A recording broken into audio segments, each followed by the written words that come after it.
লাশ সামনে রেখে কিছু বলতে আমার ভালো লাগে না। আমি যখনই কোনো জানাজায় যাই আমার মনে হয় যারা আমার জানাজায় শরীক হওয়ার কথা তাদের জানাজায় আমি শরীক হচ্ছি। জানি না আল্লাহ কতদিন আর এভাবে শরীক করবেন। জহের প্রকৃত অর্থে একজন রাজনৈতিক কর্মী। একজন রাজনৈতিক কর্মী যেভাবে উঠে আসে জহের সেভাবেই উঠে এসেছে। জহের হঠাৎ করে মাঝপথে কখনো উঠে আসে। আমি জহেরদের বাড়িতে আতোয়ারদের বাড়িতে আমি এক রাত্রে ছিলাম, আজ থেকে মনে হয় 20 বছর আগে।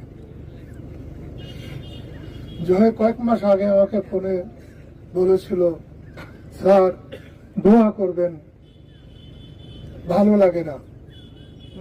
আসলে দেশটা এমন হবে এটা আমরা কেউ চিন্তাও করি না। আমি আর আমার কথা বাড়াতে চাই না। এমন সৌভাগ্য যে রোজার মধ্যে জহের মারা গেছে এবং বারটাও হলো শুক্রবার। এমন ভাগ্য খুব কম মানুষের হয়।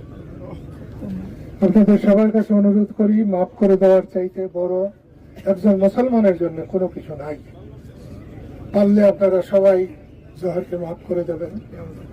তার পরিবারের যারা আছে তাদেরকে যেন আল্লাহ তাআলা এই শোক সইবার শক্তি দেন।